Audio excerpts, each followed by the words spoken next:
Heute zeige ich euch ein richtig tolles Rezept. Ein Hefezopf, der auch wunderbar verschenkt werden kann. Dafür braucht ihr Mehl, ein wenig Butter und ein bisschen Zucker. Die Veganer unter euch können natürlich vegane Butter oder Öl verwenden. Dann gebe ich noch Lievito Madre vom Auffrischen hinzu. Wer die nicht hat, kann es auch weglassen. Ansonsten erfahrt ihr oben rechts, wie das geht.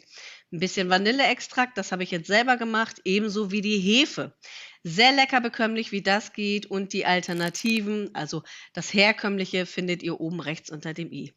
Dann nochmal die Milch, die die Veganer mit Pflanzenmilch ersetzen können, und schon kann der Teig geknetet werden.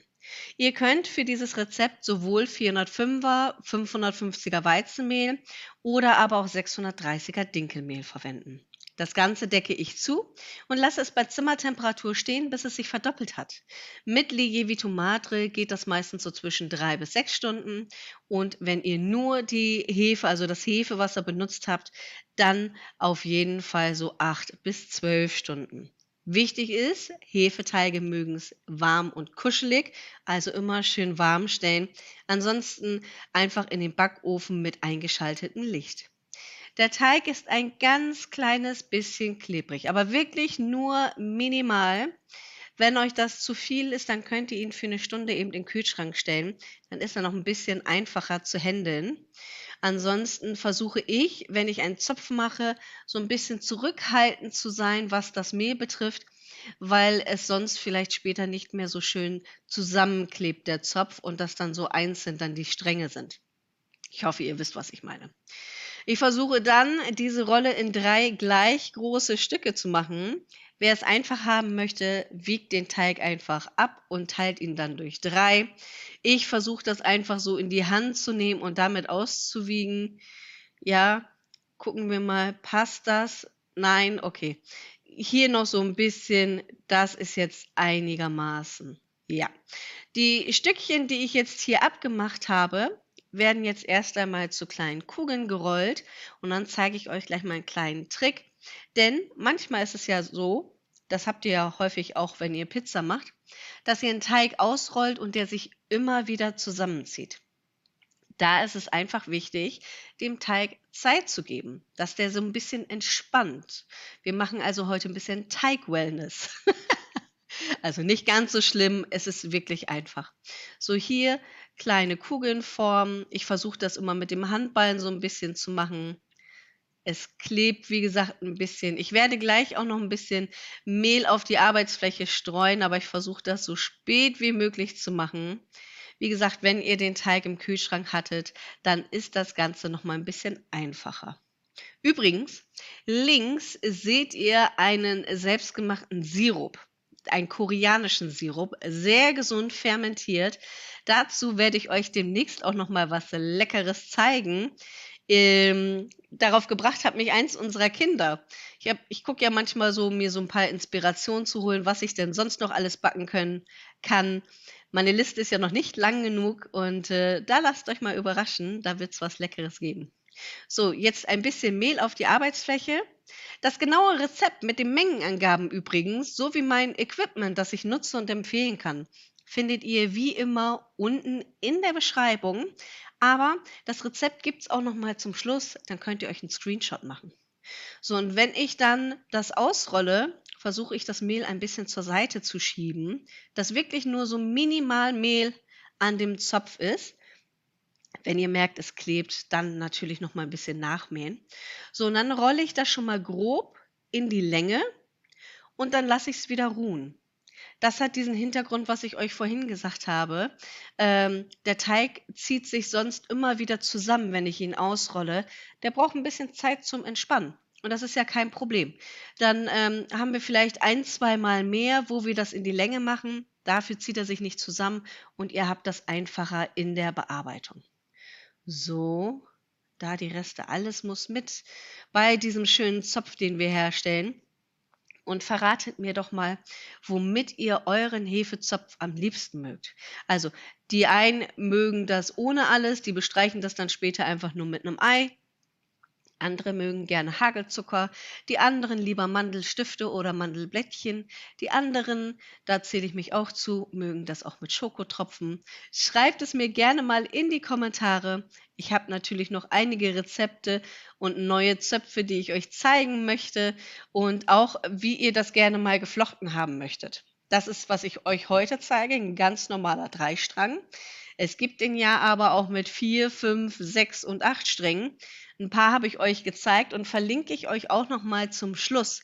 Dann könnt ihr auch noch mal sehen, ein paar andere Varianten. Und falls ihr aber hier noch Wünsche habt, ich freue mich immer riesig über eure Kommentare. Das ist super hilfreich für mich und für neue Videos, die ich dann für euch vorbereite. So, und ihr seht, es wird immer klebriger hier. Und durch diesen Mehlstreuer, den ich hier habe, ist das wirklich toll. Ich kann das wirklich ganz vorsichtig dosieren, habe da nicht zu viel. Guck mal, zack, zack, zack, ganz vorsichtig. Das klappt wunderbar. Gerade gestern habe ich einen Marmorkuchen gebacken. Den habe ich oben mit ganz wenig Puderzucker mit einem der kleineren Mehlstreuer bestäubt und das war richtig schön. Da musste ich nicht extra das umpacken in so ein Sieb und mit dem Löffel rumrühren, wie ich das früher mal gemacht habe. Mit diesem Mehlstreuer, da ist ein Deckel drauf, da kann nichts verklumpen, das ist immer zur Hand. Richtig praktisch. So, hier nochmal, jetzt machen wir den letzten Strang. Ich habe die Herausforderung bei mir in meiner Küche, die ist wirklich wahnsinnig klein. Also für die vielen Personen, die wir sind und für die Videos, die ich für euch drehe, ist es wirklich extrem klein. Ich habe einfach nur diese 60 Zentimeter. Sind das überhaupt 60? Es könnten auch weniger sein. Also ich offiziell sind es 60 Zentimeter, die ich da habe zum Videodreh. Deswegen rolle ich das auch immer nicht zu groß aus, weil ich da einfach nicht den Platz habe. Ich habe links und rechts da einfach nicht die Möglichkeit, da eben was abzustellen. Daher wundert euch nicht, dass ich es nicht noch weiter ausrolle.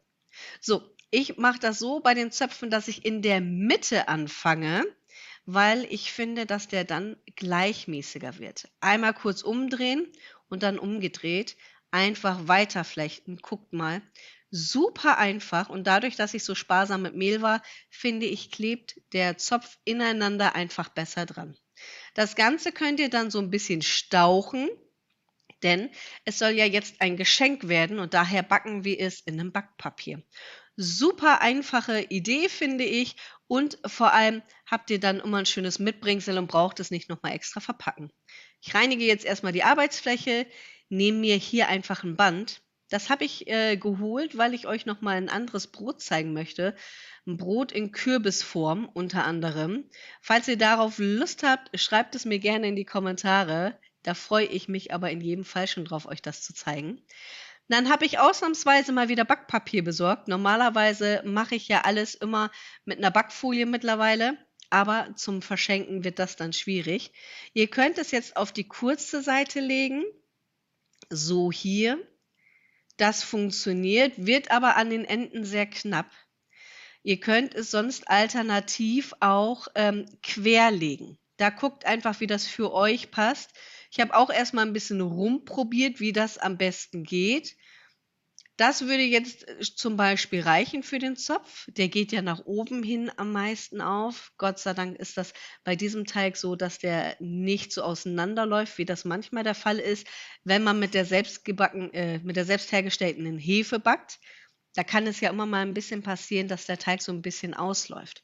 Das ist bei dem Rezept jetzt nicht so. Ich versuche bei den Rezepten, wenn ich dann neue erstelle, die immer so zu gestalten, dass es wirklich einfach nachzubacken ist. Sollte doch aber etwas unklar sein, dann schreibt es mir bitte gerne in die Kommentare. Ich versuche alles so schnell wie möglich zu beantworten.